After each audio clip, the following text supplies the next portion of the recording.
2024 நாடாளுமன்ற தேர்தலில் நடைபெற்ற முறைகேடுகளை மூடி மறைக்க பார்க்கும் ஒன்றிய அரசு பல்வேறு தொகுதிகளில் பல ஆயிரக்கணக்கான வாக்குகள் மோசடி நடைபெற்றிருப்பதை தீஸ்தா செதில்வாத் அவர்கள் வெளியிட்ட அறிக்கை அம்பலப்படுத்தி இருக்கிறது. அது குறித்து 2024 திருடப்பட்ட தீர்ப்பு என்கின்ற தலைப்பில் ஆகஸ்ட் 8 வியாழக்கிழமை மாலை 6 மணிக்கு அன்பகத்தில் பரகல பிரபாகர் உரையாற்றுகிறார். மேலும் academy of Marxist studies Mathur Satya உரையாற்றுகிறார். அனைவரும் வருக.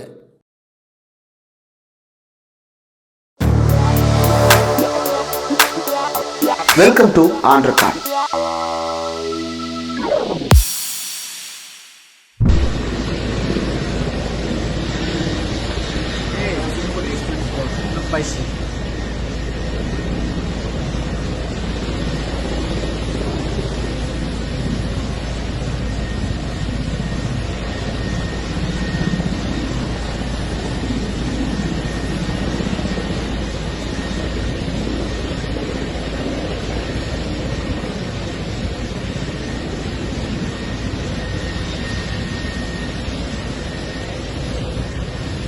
வெல்கம் டு ஆண்டர்கா. இன்றைக்கு நம்மோடு நேர்காணலுக்காக சிறப்பு விருந்தினராக பத்திரிகையாளர் திரு ஆர்கே அவர்கள் இணைந்திருக்கிறார். அவரோடு பேசலாம். சார் வணக்கம். சார் வணக்கம் சார். பங்களாதேஷ்ல நடந்து கொண்டிருக்கின்ற அரசியல் குழப்படிகள் பெரிய பேசுபொருளாக மாறி இருக்கிறது.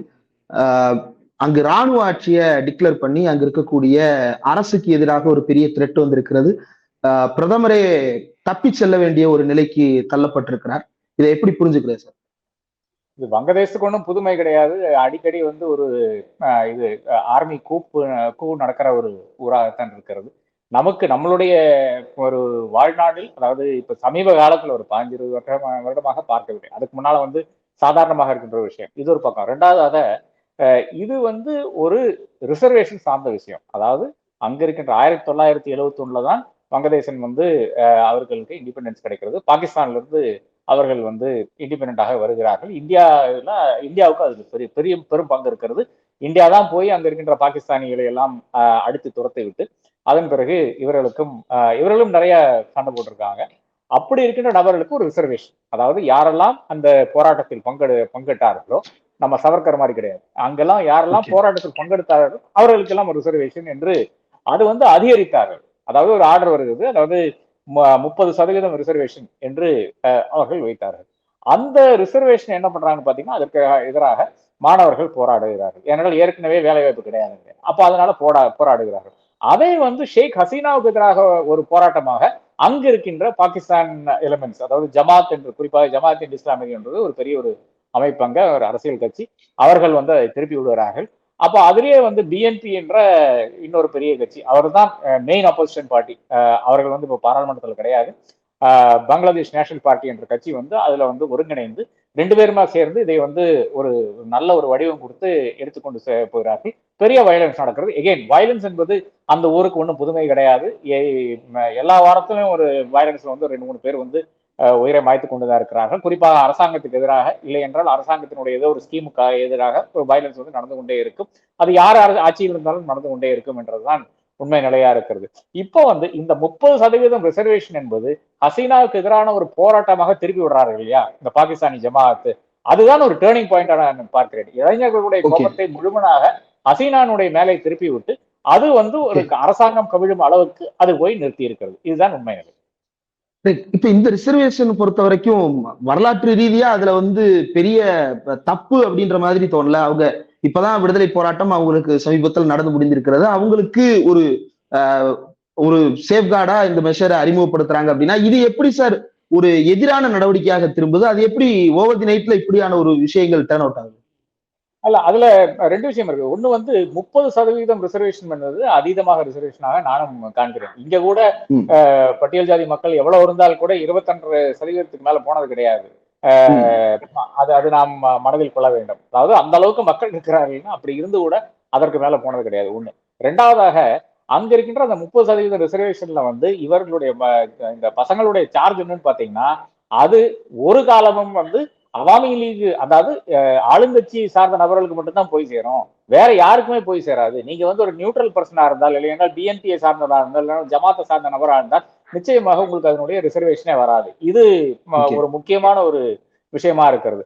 அடுத்ததாக வேலை வாய்ப்பு என்பது ரொம்ப கம்மியாகத்தான் இருக்கிறது. நம்ம இந்தியா மாதிரி தான் இருக்கிறது. அங்கத்த விஷயங்களும் ரொம்ப பரிதாபமான ஒரு நிலையத்தான் இருக்கிறது.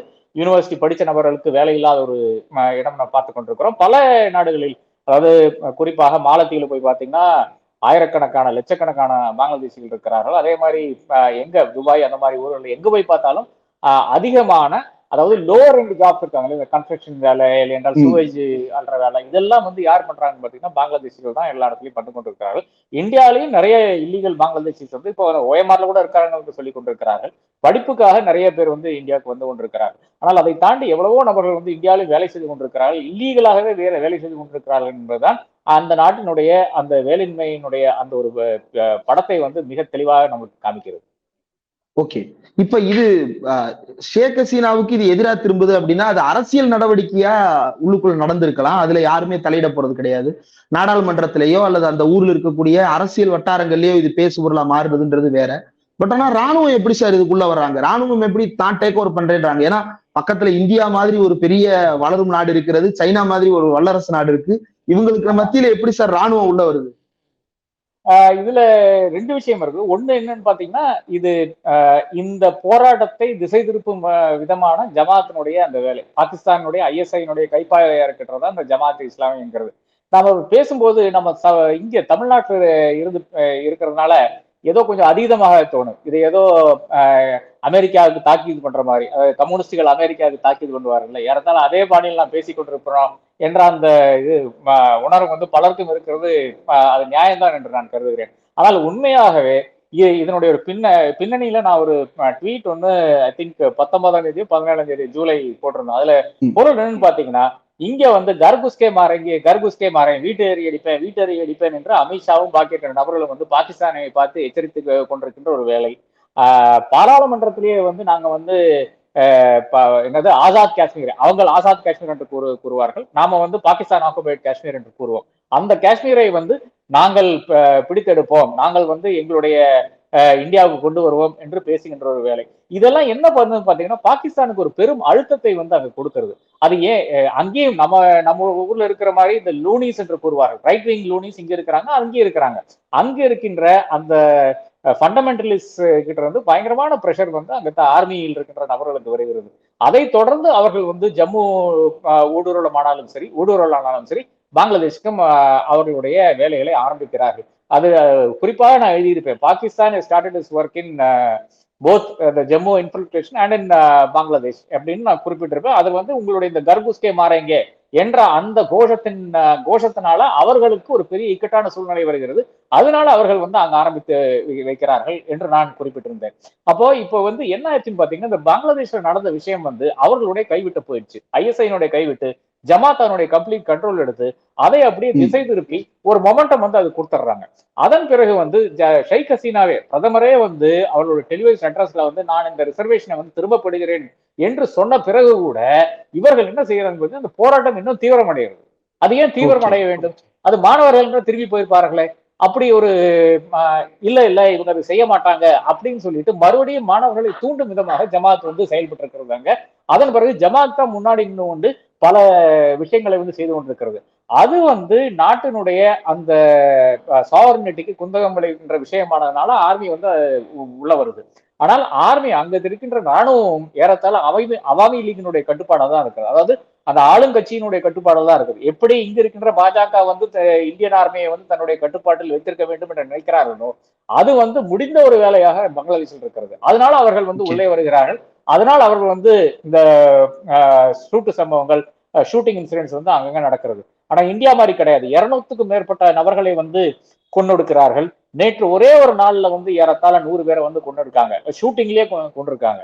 அதன் பிறகு மக்களுடைய அந்த கோபம் வந்து அங்க தனியவில்லை. அது நாம் பார்த்து கொண்டுதான் இருக்கிறோம். அவர்கள் பயப்படவில்லை என்றுதான் முக்கியமான விஷயமாக நாம் பார்த்து கொண்டிருக்கிறோம். இது என்னுடைய புல் பின்னணியில் வந்து பாகிஸ்தான் இருக்கிறது. இந்தியாவுடைய பெரும் தோல்வியை நான் இங்க பார்க்கிறேன்.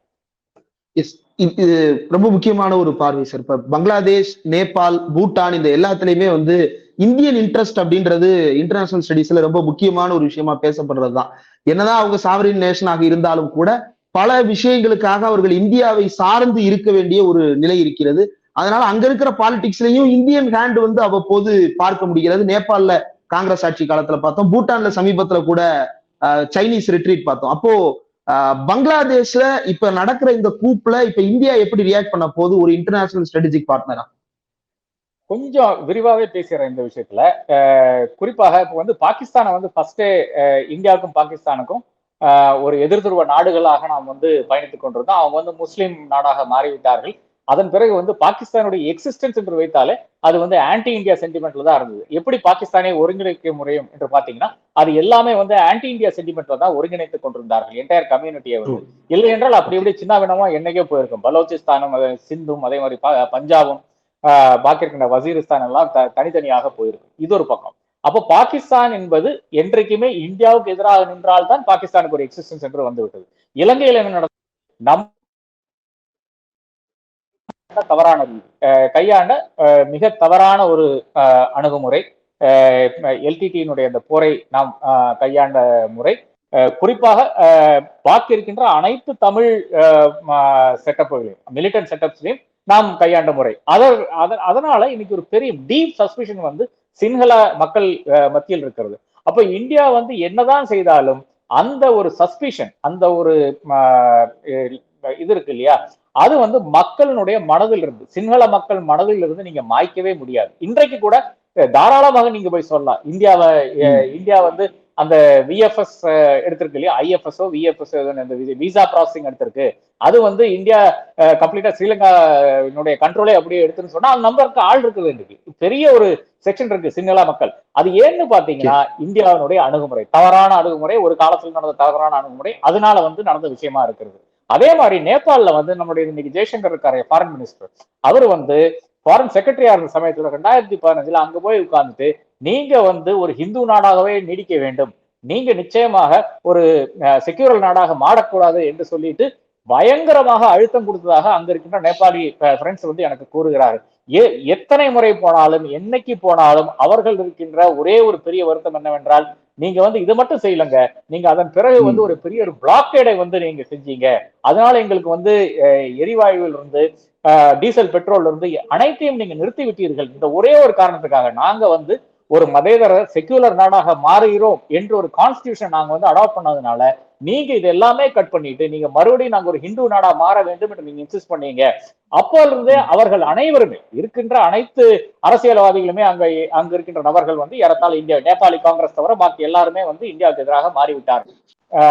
சிறிதாக சரி செய்கின்ற வேலையில் தான் அங்க இருக்கின்ற அரசாங்கத்துக்கு ஒரு இன்ஸ்டெபிலிட்டி என்ற ஒரு விஷயம் வந்து இன்றைக்கும் அவர்கள் கூறுகிறது என்னன்னு பாத்தீங்கன்னா, இந்தியானாலதான் இவ்வளவு அன்ஸ்டேபிளாக எங்க அரசாங்கம் இருக்கிறது, மாறி மாறி பிரதமர்கள் 2 வருஷத்துக்கு மேல ஒரு பிரதமர் இருக்க முடியாது, அது 1-2 வருஷத்துக்கு இல்ல 30 வருடமாக ஒரு 2 வருஷத்துக்கு மேலாக ஒரு பிரதமர் இருந்தே கிடையாது. இன்னும் பல இடங்கள்ல எடுத்து பாத்தீங்கன்னா 2015 வரை எடுத்து பாத்தீங்கன்னா ஒரு வருஷத்துக்கு கூட ஒரு பிரதமர் நீடித்து கிடையாது. அதுக்கு காரணம் இந்தியா தான் என்று கூறுகிறார்கள். அப்ப இந்த 3 நாடுகளும் கழுவி ஊத்தியாச்சா, முடிஞ்சு போச்சு. அடுத்ததாக பங்களாதேஷுக்கு வருவோம். பங்களாதேஷ்ல நாம் செஞ்ச விஷயம் என்னன்னு பாத்தீங்கன்னா, நம்ம எல்லாமே சேர்ந்து அவாமி லீக் தான் நம்மளுடைய கட்சியாக இருக்க வேண்டும் என்று சொல்லி, அவாமி லீக் என்பது இந்தியா கட்சியும், பிஎன்பி பங்களாதேஷ் நேஷனல் பார்ட்டி என்பது பாகிஸ்தான் கட்சியுமாக மாறிவிட்டது.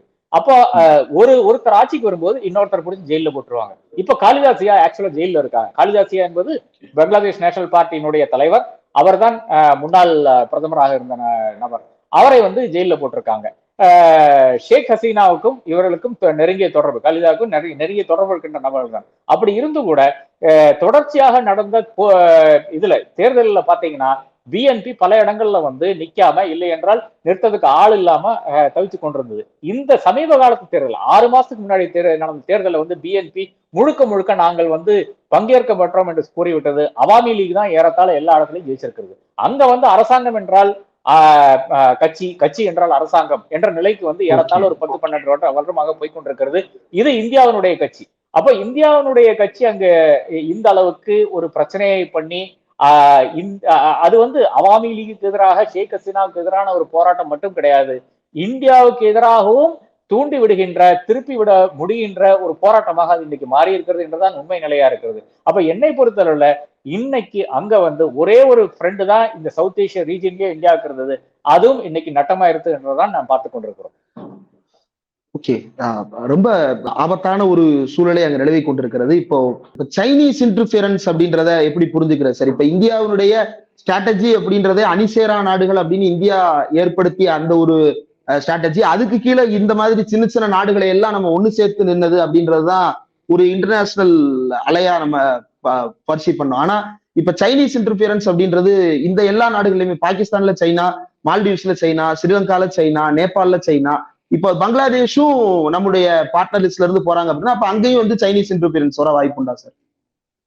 இல்ல, பங்களாதேஷ் இன்னும் அதை விட ஒரு காம்ப்ளெக்ஸ் ஒரு நாடாகத்தான் நான் பார்க்கிறேன். அவ்வளவு ஈஸியாக வந்து சைனா வந்து அங்க உட்கார்ந்து சைனா வந்து ஒன்னும் சாதிச்சிட முடியாது. பங்களாதேஷ் வந்து சாதாரணமான ஒரு நாடு கிடையாது. பாகிஸ்தான் மாதிரி ரொம்ப காம்ப்ளெக்ஸான ஒரு நாடாக இருக்கிறது. அதனால அங்க இந்துக்களும் இருக்கிறார்கள். இது பாங்களாஸ், அதாவது பெங்காலி மக்கள் என்பவர்கள் வந்து அவ்வளவு சீக்கிரம் வந்து யாருக்கு அடிபணியாத மக்கள். அவர்களை நக்சல் பாரியே பங்கல்ல தான் நடந்துச்சு. இப்ப நக்சல் பாரி நடத்துற டைம்ல வந்து பங்களாதேஷ் இந்தியாவுடைய பாகமாக தான் இருந்தது. அந்த டைம் ஒரு பார்டர் இருந்ததுன்னு வச்சுக்கலாம். ஆனா அந்த பார்டருக்கு இது கூட சம்மந்தமே கிடையாது. எல்லாரும் போயிட்டு வந்து தான் இருந்தாங்கன்றது உண்மை நிலையா இருக்கிறது.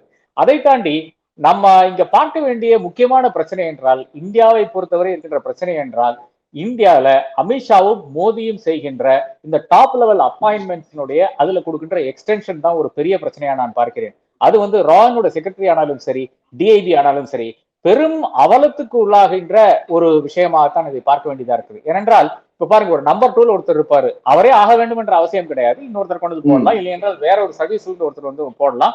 அதனால என்னன்னு பாத்தீங்கன்னா அந்த கேடர் அப்படியே கொஞ்சம் அப்வர்ட்லி மொபைல் ஆகும். அங்க இருக்கின்ற போஸ்ட்ல வந்து ஒருத்தருக்கு வந்து ஒரு ப்ரொமோஷன் கிடைக்கும், கீழே இருக்கின்றவருக்கு ஒருத்தருக்கு வந்து ஒரு ப்ரொமோஷன் கிடைக்கும். அதை எண்ணித்தான் இந்த மக்கள் எல்லாம் ஐபிஎஸ்ல வந்து நிக்கிறாங்க.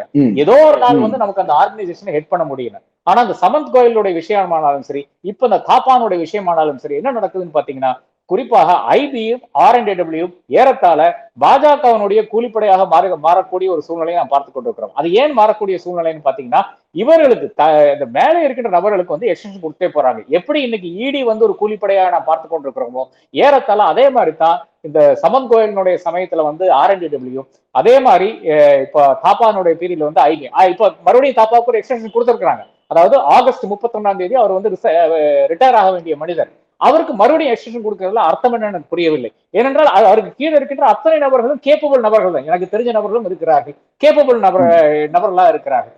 அவருக்கு கொடுக்கறதுனால இப்ப என்ன ஆகுதுன்னு பாத்தீங்கன்னா, இப்ப டாக்கால ஒருத்தர் இருக்காரு, ஆர்என்ஏடபிள்யூ ஒரு ஹெட் வந்து டாக்கால இருக்கிறாரு. அதே மாதிரி இலங்கையில் இருக்காங்க, அதே மாதிரி பல நாடுகள் இருக்கிறாங்க. இவர்கள் எல்லாம் அவர்களுடைய சீனியாரிட்டி இதுல பாத்தீங்கன்னா, இவர்கள் எல்லாம் வந்து அந்த போஸ்டுக்கு அருகதை இருக்கின்ற நபர்கள் தான். அது ஐபிஎஸ் ஆபீசர் ஆகிறதுனால ஐபி என்ற அந்த வித்தியாசம் பார்க்க வேண்டிய அவசியம் கிடையாது. ஐபியில் இருக்கிற நபர்களும் சரி, எவ்வளவோ நபர்கள் வந்து இதுக்கு குறிப்பா இந்த போஸ்டுக்கு அவர்கள் வர வேண்டும் என்று விரும்பி அதற்காக ஒரு 30-35 வருஷம் வேலை செய்கின்ற நபர்கள் இருக்கிறார்கள். அவர்களுக்கு இன்னைக்கு என்ன, இன்னைக்கு இல்ல, இது வந்து முன்னாடி இருந்த ஏறத்தாழ 2018 இருந்தே இருக்கின்ற அந்த எக்ஸ்பீரியன்ஸ் என்னன்னு பாத்தீங்கன்னா, நம்ம வேலை பண்ணாலும் நமக்கு வந்து இந்த அரசியல் செல்வாக்கு இல்லாதனால நமக்கு அந்த போஸ்ட் வராது அப்படின்னு நினைத்து கொண்டு பல நபர்களும் வந்து அவர்களுடைய ஆபீஸில் உட்கார்ந்து கொண்டு 9 to 5 வேலை செய்து கொண்டு போய்விடுவார்கள். இதுதான் ஒரு 6-7 வருட காலமாக நான் பார்த்துக் கொண்டிருக்கிற விஷயமா இருக்கிறது. இதுதான் இந்தியாவினுடைய பாதுகாப்புக்கு பெரும் குந்தகம் விளைவிக்கின்ற விஷயம். குறிப்பாக அமித்ஷாவினுடைய மோடியினுடைய நடவடிக்கைகள் தான் இந்தியாவினுடைய செக்யூரிட்டிக்கு இவ்வளவு பெரிய ஒரு சேலஞ்ச் த்ரோ பண்ணிருக்குன்னு நான் குறிப்பிட விரும்புகிறேன். அதாவது நான் பேசக்கூடிய, இல்லை என்றால் நான் விரும்பக்கூடிய, இல்லை என்றால் நான் என்னுடைய சொல்படிக்கு நிற்கக்கூடிய ஒருத்தன் இல்லை என்றால் அவன் அந்த இடத்துக்கு வர செக்ரட்டரி ஆகவோ இல்லை என்றால் டிஐபி ஆகவோ உட்கார்றதுக்கு தகுதி இல்லை என்று இவர்கள் கூறுகிறார்கள். இதுதான் இந்தியாவினுடைய செக்யூரிட்டிக்கு பெரும் கொஸ்டினாக, சேலஞ்சாக நான் பார்க்கிறேன் இன்றைக்கு. அதுதான் இன்னைக்கு வங்கதேசத்தில் நடந்து கொண்டிருக்கிறது. எனக்கு வந்து 2 வாரத்துக்கு முன்னாடி நான் ஒரு ட்வீட் போடுறேன், என்ன நடக்குது பங்களாதேஷ்ல, என்ன இந்திய அரசாங்கத்துக்கு தெரியாதா? 2 வாரம் is a long time in national politics. நீங்க என்ன வேணா செய்திருக்கலாம், நீங்க ஏன் செய்யல நான் கேட்கிறேன். அது ஏன் செய்யலன்னு பாத்தீங்கன்னா, என்னை பொறுத்தவரை வந்து அங்க இருக்கின்ற ரா ஆபீசர் உங்களுக்கு என்ன தகவல் கொடுத்தாரு, அதுல நீங்க என்ன ஆக்ட் பண்ணீங்கன்னு நான் தெரிய விரும்புகிறேன். உங்களுடைய செக்ரட்டரி ரா உங்களுக்கு என்ன அட்வைஸ் கொடுத்தாருன்னு நான் அறிய விரும்புகிறேன். உங்களுடைய டிஐபி என்ன அட்வைஸ் கொடுத்தாருன்னு நான் அறிய விரும்புகிறேன். ஒன்றிய அரசு என்ன பதில் சொல்லுகிறது அப்படின்னு பொறுத்திருந்து பார்க்கலாம். இவ்வளவு நேரம் ஒதுக்கி இந்த நேர்காணல் தந்ததற்கு மிக்க நன்றி சார். நன்றி. 2024 நாடாளுமன்ற தேர்தலில் நடைபெற்ற முறைகேடுகளை மூடி மறைக்க பார்க்கும் ஒன்றிய அரசு பல்வேறு தொகுதிகளில் பல ஆயிரக்கணக்கான வாக்குகள் மோசடி நடைபெற்றிருப்பதை தீஸ்தா செதல்வாத் அவர்கள் வெளியிட்ட அறிக்கை அம்பலப்படுத்தி இருக்கிறது. அது குறித்து 2024 திருடப்பட்ட தீர்ப்பு என்கின்ற தலைப்பில் ஆகஸ்ட் 8 வியாழக்கிழமை மாலை 6 மணிக்கு அன்பகத்தில் பரகல பிரபாகர் உரையாற்றுகிறார். மேலும் academy of Marxist Studies Mathur Sathya உரையாற்றுகிறார். அனைவரும் வருக.